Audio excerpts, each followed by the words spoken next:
All women are different, but they are all women. This video is androcentric from a men's point of view and is presented as opinion, commentary, and debate. Expressing opinions is not violence. These are ideas to challenge, question, and argue in public, because classical liberalism relies on the First Amendment for its dialectic. If you are a feminist, then consider this. If patriarchy truly existed as claimed, feminism could not. And if all men are trash and women are equal to men, then what are we to conclude? Women will die for their children, men will die for their wives and children, and God chose to die for all mankind. Authority rolls up with responsibility. If this framing of facts offends you, click off to a cute cat video. Proceeding further will expose you to gamma bias and criticism directed at ideas, claims, institutions, not at any individual's virtue or dignity. Our method follows the 7 liberal arts: the trivium, grammar, logic, rhetoric, and the quadrivium, arithmetic, geometry, music, and astronomy. If this framework is not for you, feel free to exit now. It's no disgrace. Women are wonderful. God bless America. Men are great. Taming Shrews. Consequences for irresponsible women. Written by Conrad Riker. Available now. Links in description. Dress, debt, and deception.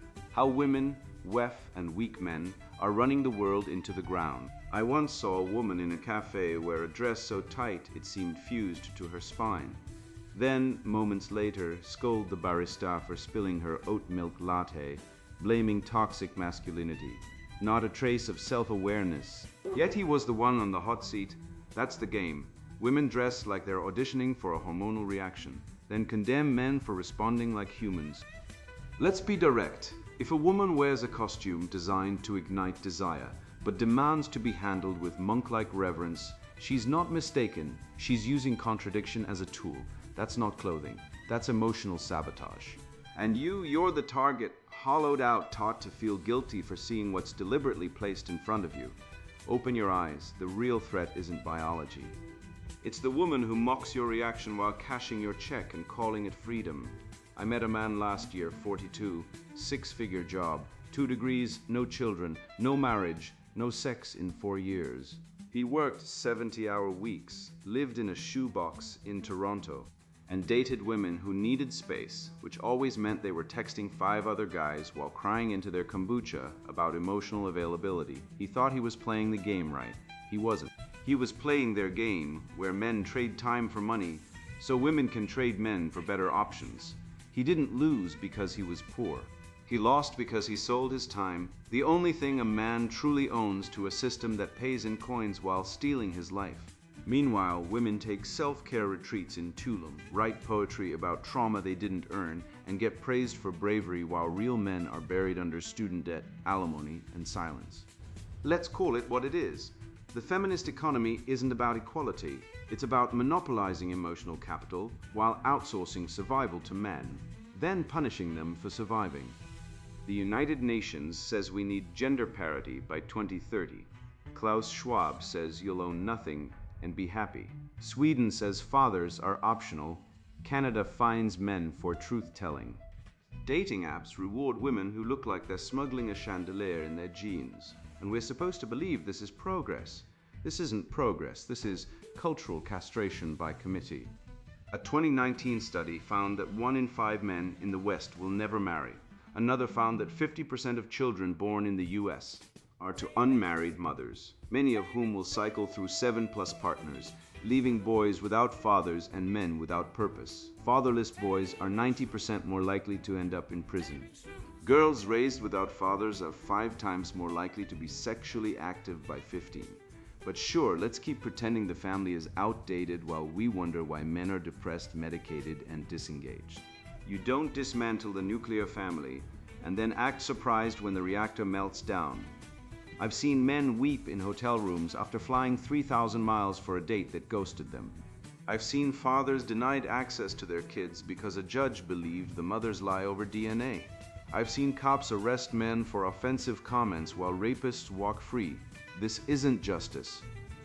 This is institutionalized cuckoldry, where the state, media, and academy collude to strip men of rights, resources, and reality itself. But here's the truth no one wants to say. You were not born to serve as a resource extractor for women, the state, or globalists in Davos. You were born to build, lead, protect, and transcend. The West wasn't built by men who prioritized feelings over facts. It was built by men who looked at the abyss, laughed, and said, "I'll do it myself. So I wrote this because someone has to." Because if you don't reclaim your time, your truth, and your sovereignty, no one will. And if you wait for permission, you'll die waiting. Vestments of deceit, the moral and evolutionary war in women's dress. I fired her on a Tuesday. Not because she embezzled, she didn't. Not because she lied, she did, but that wasn't the worst of it. I fired her because every time we had a board meeting, she wore that dress. Navy blue, slit up the thigh, neckline cut low enough to make the CFO of a rival company spill his coffee.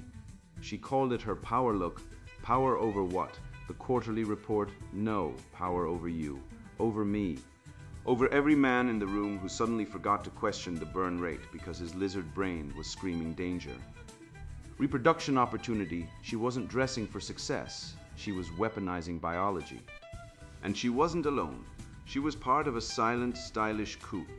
One waged not with manifestos or protests, but with hemlines, fabric tension, and the calculated deployment of cleavage. The modern woman's wardrobe isn't fashion. It's finance, it's warfare, and if you're still blind to it, you're already losing. Let's call it what it is. Dressing provocatively while claiming empowerment is the oldest con in the evolutionary playbook. Schopenhauer didn't mince words. Woman is by nature meant to entice and deceive. He wrote that in 1851. And here we are in 2024, watching women wear hijabs with micro dresses so tight they look vacuum sealed, all while preaching modesty to their 2 million followers. One wears a scarf and calls it faith.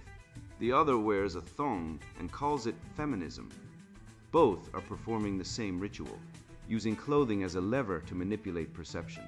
The modest fashion influencer isn't modest, she's modular. She swaps out religious symbolism like accessories, pairing a niqab with Louboutins because the goal isn't piety, it's attention, it's control. It's the same game Eve played in the garden, just with better lighting and a ring light. And don't give me this body positivity garbage. That slogan isn't about self-love, it's about self-exploitation. A 2022 Stanford study confirmed what every red-pilled man already knows. Men make financial decisions 18% faster and 18% riskier when shown images of women in revealing clothing. That's not attraction, that's programming. Your amygdala doesn't care about your morals when dopamine hits. And women, especially the ones running billion-dollar startups or influencer empires, know this. They count on it. They dress not to express, but to extract. Look at Tinder. Look at Instagram. The data is irrefutable. Women who post revealing photos get 3.7x more matches. Regardless of actual facial symmetry or body metrics, it's not about beauty, it's about bait. The algorithm rewards hypergamy, and women have learned to game it like pros. This is not rebellion, this is predation. The low-cut top, the skirt that ends mid-thigh, the fabric that clings like a second skin, they're not accidents, they're tactics. Evolutionary psychology confirms it. Women dress to trigger the male instinct to protect, provide, and procreate. But here's the twist. They do it while maintaining plausible deniability.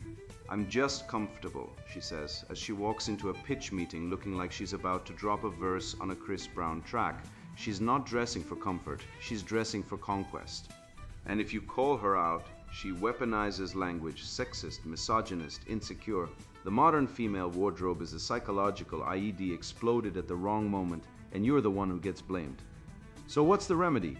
The Tate filter. If she's dressed like she's auditioning for a music video, she's auditioning for your wallet. Apply it ruthlessly. When a woman shows up to a business meeting in stilettos and a dress that defies physics, ask, what is she trying to distract me from? Is the P&L sheet hiding a cash bleed? Is the marketing plan built on smoke and mirrors? Is she using her body as a smokescreen for incompetence? Because history says yes, because biology says yes, because the divorce rate for men who marry women with high mate value perception is 30% higher. And the family court system is a kangaroo circus where fathers lose 76% of custody cases, often after being financially drained by women who played the long game. This isn't conspiracy, it's pattern recognition. You want to save Western civilization? Start by seeing through the veil, not the burqa, the lie. The lie that dressing provocatively is empowerment. The lie that modesty is virtue when paired with seduction. The lie that women are equal while operating on a completely different evolutionary frequency. Train your perception, develop perceptual defense. See clothing not as fabric, but as signal. A tight dress isn't fashion, it's a flag. A low neckline isn't style, it's a strategy. And every time you ignore it, you're funding the woke machine that's destroying men, families, and truth itself. Wake up, look around. The war isn't on the streets, it's in the boardroom, it's in the bedroom. It's in the way she ties that scarf just loose enough to make you wonder. I learned this the hard way. I spent 10 years chasing promotions, waking up at 5:30 a.m. for back-to-back meetings, flying cross-country for clients, and telling myself I was building a life worth living, only to realize I wasn't building a life at all. I was building a resume, and when I finally looked around, the gym was dust. My friends had families I didn't fit into, and the women I dated treated me like a transactional convenience until they didn't. But that's when it hit me. No woman wants a man who's too busy to be present, but no woman respects a man who trades his time for money like it's a fair deal. The truth is, you can't buy back a lost decade. Time is the only currency that doesn't inflate, it only depreciates. And the moment you stop guarding it like sacred ground, you've already lost. The tyranny of time, why men who sell minutes are already broken. A man who trades his time for money is already broken, wrote Schopenhauer, and he wasn't talking about gig economy drivers. He was talking about you, the salaried professional with a 401 Kia, a mortgage, and a LinkedIn profile full of promotions. Yet you haven't touched a woman in 5 years. You're not a success story, you're a warning label. You're the Silicon Valley engineer making 150 Ks, sleeping 4 hours a night, skipping the gym, canceling plans, and wondering why women ghost you. They don't want your money, they want your time, but not the time you have. They want the time you don't.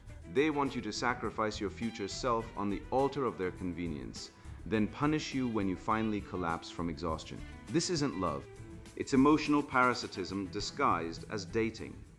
Let's be clear, the feminist utopia isn't female empowerment.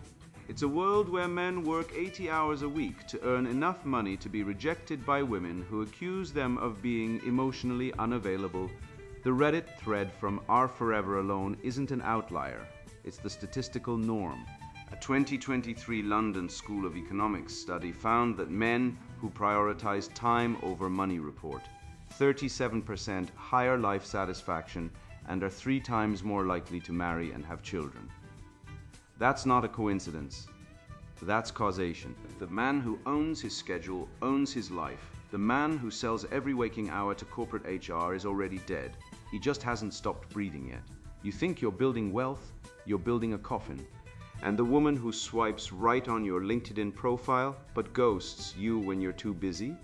She's not picky, she's predatory. She wants the benefits of your productivity without paying the cost of your presence. That's not attraction, that's extraction. Women don't hate rich men, they hate time-rich men. They hate the guy who says no to overtime, who refuses to answer emails on weekends, who spends Sunday reading Plato instead of fixing their Wi-Fi. They'll call him selfish, but they'll date the narcissist who parties every weekend because he's fun. Fun is code for no future. Responsibility is code for no sex. The modern woman doesn't want a husband. She wants a sugar daddy who acts like a boyfriend, but pays like a divorcee, and the corporate machine loves this. It turns men into wage slaves with Rolex watches, trading irreplaceable minutes for replaceable dollars, while women trade emotional theatrics for both money and attention. The salaried man is the modern serf. His lord isn't a king, it's HR. His currency isn't grain, it's deliverables, and his reward, loneliness, early death, and a family court system that will strip him of his children the second he shows weakness. Schopenhauer was right. He who can be alone is the universe. The man who masters solitude, masters time. No meetings before 10 a.m., no weekend work, no emotional labor on demand. You are not a customer service rep for women's moods. You are not a walking ATM with a pulse. Time is the only non-renewable resource. You can make more money, you can't make more time. Yet men are shamed for protecting it. You never spend time with me, while women weaponize their time as leverage. I need self-care days to extract more resources, more attention, more compliance. This isn't balance, it's warfare.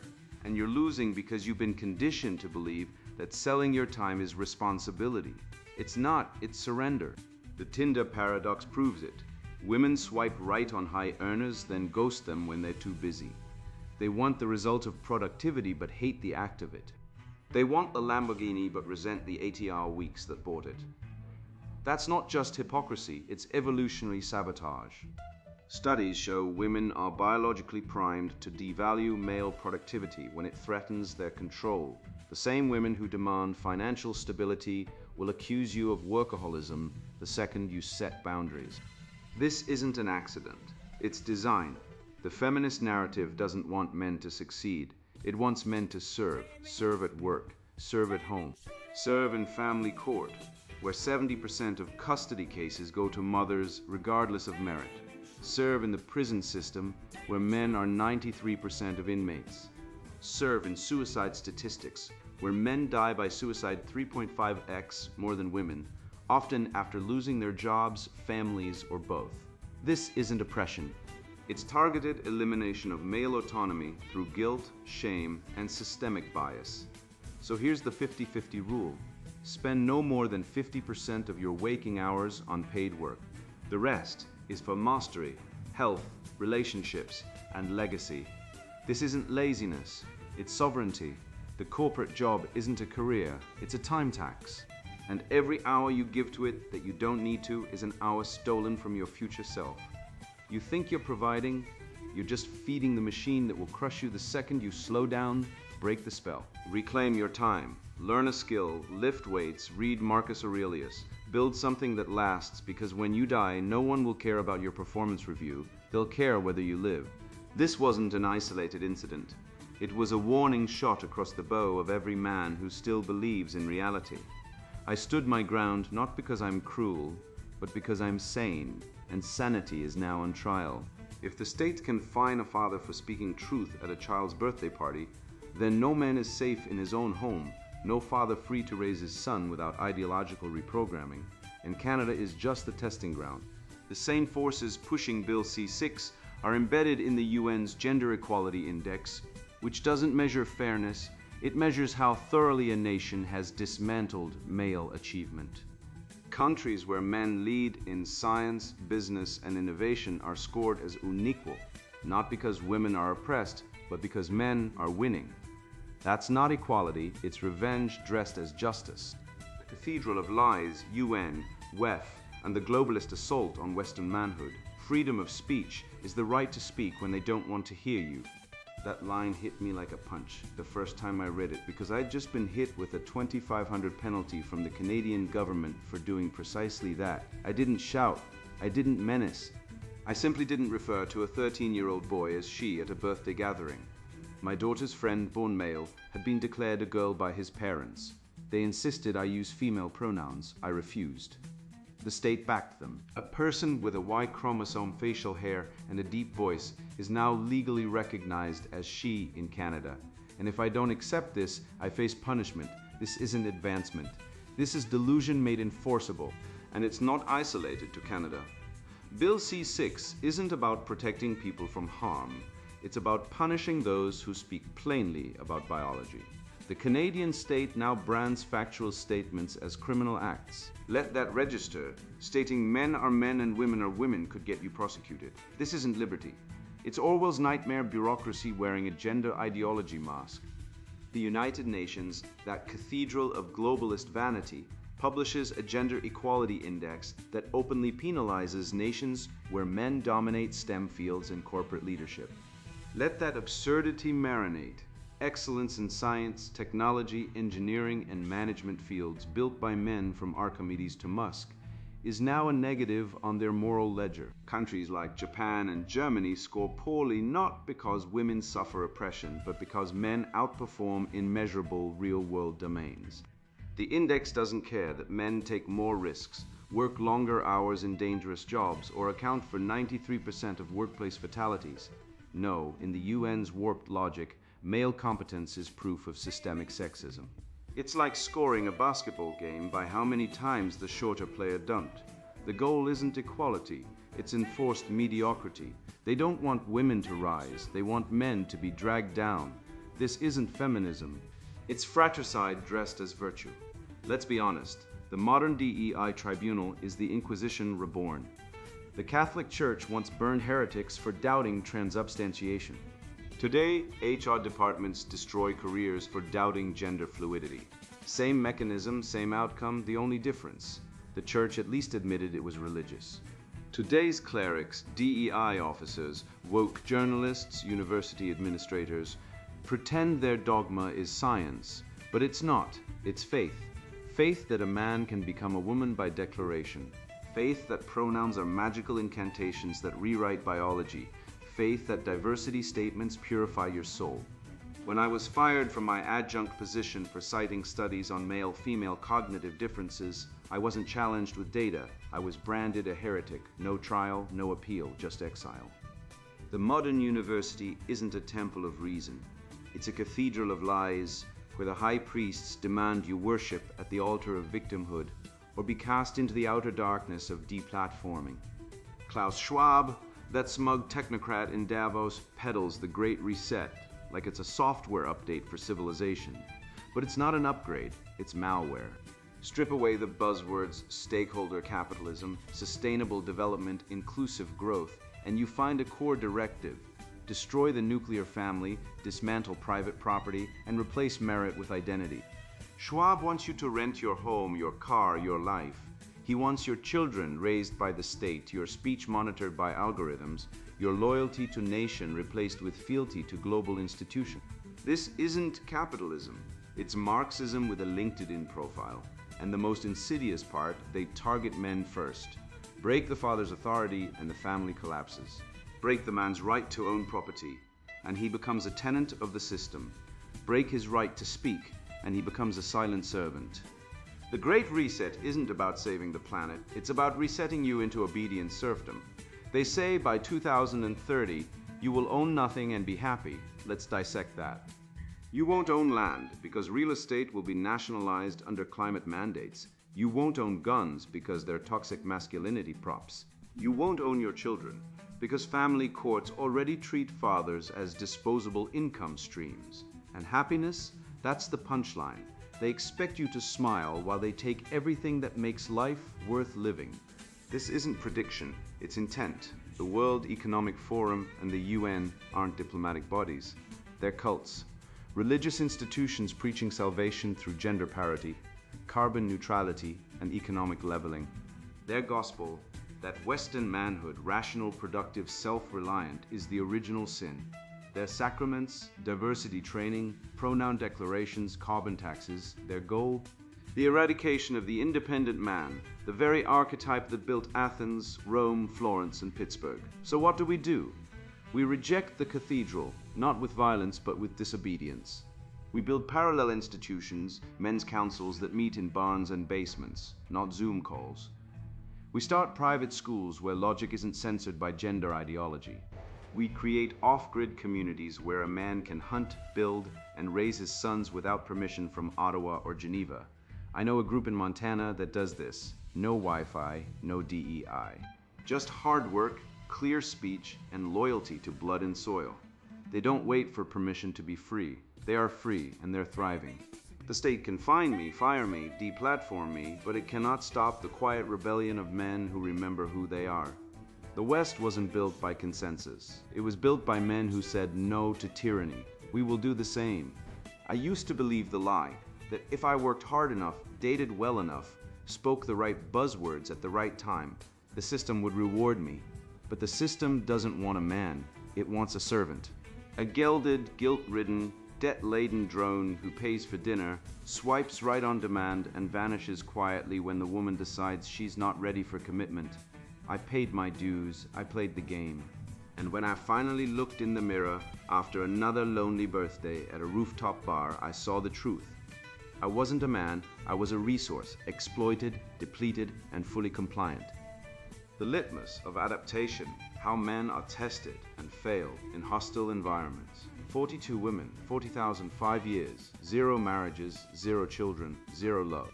Just a subway rat, a ghost in a tailored suit, chasing dopamine from brunch dates and Instagram likes. That was me, before I realized New York wasn't a city, it was a machine. A machine built to grind men into dust and sell their bones as progress. You think it's about career, about dating? No. It's about selection, not natural selection, feminist selection. The system isn't broken. It's working exactly as designed to isolate, exhaust, and discard men who fail the test of irrelevance. I moved to Manhattan at 27, packed with drive, a business degree, and the innocent idea that talent alone would open doors. I logged 70-hour weeks, pursued dates with intensity, because that's what the so-called experts preached, covered every meal, every ride, every special occasion. I stuck to the playbook. Be likable, be successful, be present. But the women weren't seeking connection, they were conducting assessments. Could I handle her irritation after class? Could I sit through her gripes about her supervisor while she vanished for days? Could I bankroll her wellness trip to Sedona while she shared vague sayings about setting boundaries? This wasn't courtship. It was a relentless screening, and I didn't make the cut because passing requires indifference. But men like us, we feel deeply. That's our flaw. That's why we're being weeded out. Look at the numbers. The CDC reports that men are 3.5 times more likely to die by suicide than women. In Scandinavia, where feminism is state religion, the gap is even wider. A 2021 University of Helsinki study found expatriate men in Nordic countries have suicide rates 4 times higher than local men. Why? Because the system there doesn't just ignore men, it actively dismantles male identity. No fatherhood incentives, no male spaces, no camaraderie, just pastel-colored therapy rooms and state-mandated emotional literacy workshops where men are taught to apologize for existing. Meanwhile, women get subsidized childcare, menstrual leave, and endless victim narratives. It's not equality, it's asymmetric support. Women are given tribal scaffolding by design. Men are expected to adapt alone. That's not strength testing, that's genocide by indifference. I saw it in Sweden. A buddy of mine, Texas-born, ranch-raised, Marine veteran, got transferred to Stockholm for work. Within 18 months, he was divorced on antidepressants, drinking alone in a 1-bedroom flat, watching UFC reruns at 3 a.m. He didn't lose his wife to another man. He lost her to feminist ideology. She decided she needed space to grow as an individual, and that his traditional values were toxic. Translation, she wanted freedom without responsibility, sex without commitment, children without fathers. And the Swedish state backed her, automatically granted her 75% custody, seized 30% of his income, and told him to work on his emotional availability. He didn't break because he was weak. He broke because the environment was engineered to break men like him. Men who honor duty, loyalty, and sacrifice. This is the litmus of adaptation. Modern society isn't testing whether men can survive. It's testing whether they'll submit. Can you tolerate being treated like a service provider in your own relationship? Can you keep paying taxes for women to abort your children while you're denied access to your own kids? Can you stand by while schools teach boys they're inherently oppressive and girls they're eternal victims? The system doesn't want strong men, it wants docile men. Men who nod, smile, and hand over their paychecks while being told they're part of the problem. That's why divorce courts award custody to mothers in over 80% of cases, even when fathers are equally fit. That's why family courts in the US see fathers arrested for contempt when they protest unfair rulings. That's why men now make up 93% of the homeless population in major cities, because when the system discards you, no one notices. I escaped. Not physically at first, mentally I read Marcus Aurelius. Not because he was trendy, but because he was true. You have power over your mind, not outside events. Realize this, and you will find strength. That hit me like a sledgehammer. I was blaming New York, blaming women, blaming the economy. But the truth, I had outsourced my sovereignty. I let the city define my worth. I let women set the terms. I let the job consume me. So I did the 30-day reset, left NYC, sold my condo, bought a cabin in Tennessee, lifted weights, cooked steak over a fire, read Seneca, stopped swiping, stopped watching TV, stopped listening to experts who'd never built anything. I rebuilt my praxis, my daily actions around truth, not trends. And within 6 months, I wasn't just happier, I was free. The feminist test, can he survive my mood swings, my career, my refusal to cook, is not a test of love. It's a test of slave potential. And the strong man doesn't pass it. He fails upward, he walks away.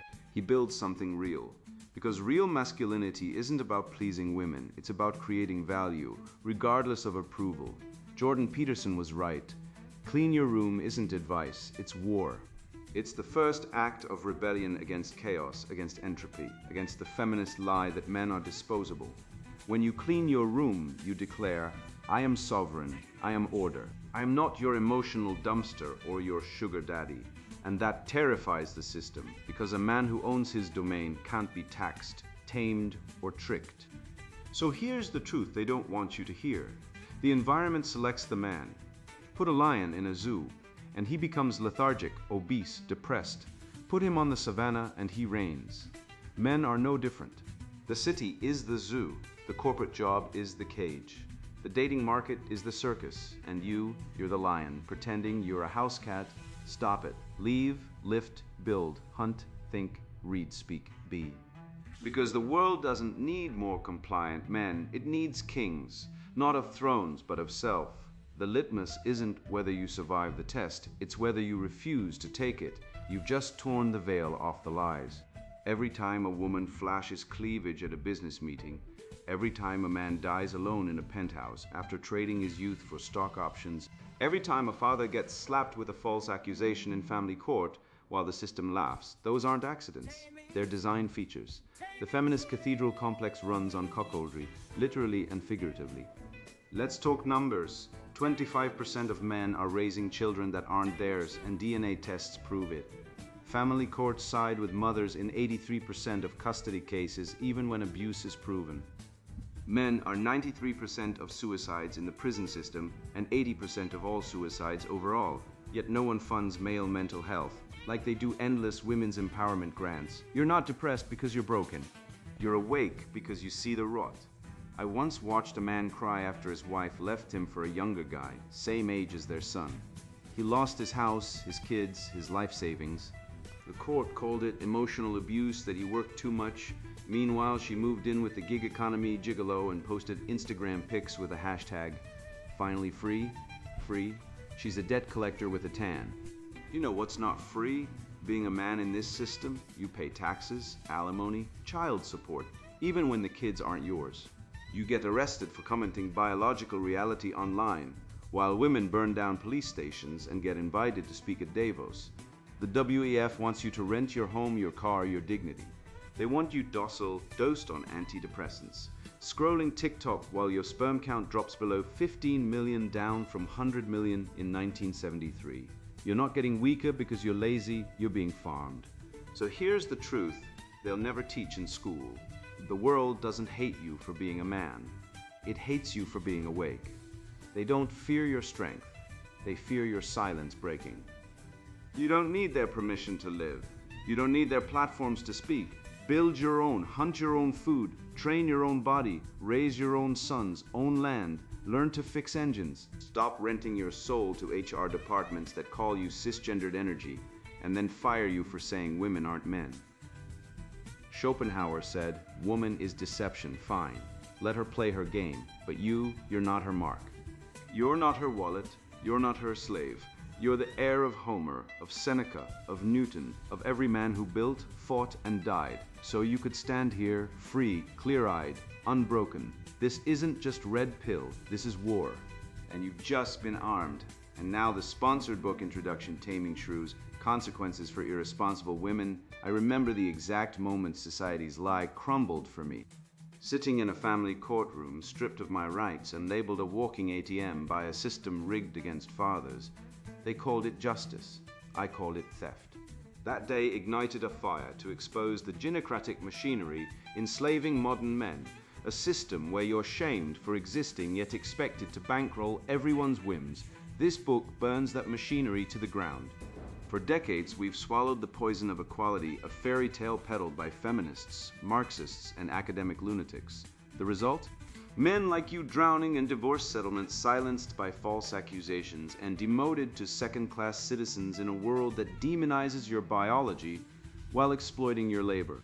In Courts of Injustice, I dissect how legal systems extort fathers. In The Marriage Plantation, I expose how wives and the state collude to turn husbands into indentured servants. These aren't theories. They're battles I fought and won. This book is your arsenal. It merges evolutionary psychology with street-level reality, proving why women's accountability isn't optional, it's survival.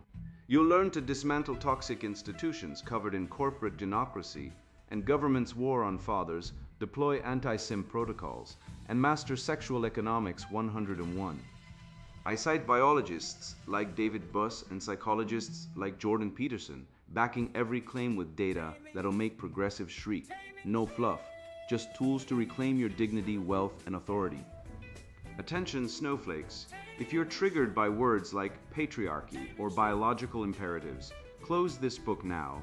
Go knit a gender-neutral sweater. This is for rational men, red-pilled warriors ready to impose consequences on irresponsible women and corrupt systems. For brothers drowning in alimony, fathers alienated from their kids, and guys tired of being called toxic for demanding respect. Read this, and you'll never beg for scraps again, you'll lead. Taming Shrews, Consequences for Irresponsible Women, written by Conrad Riker. Buy now. Links in description.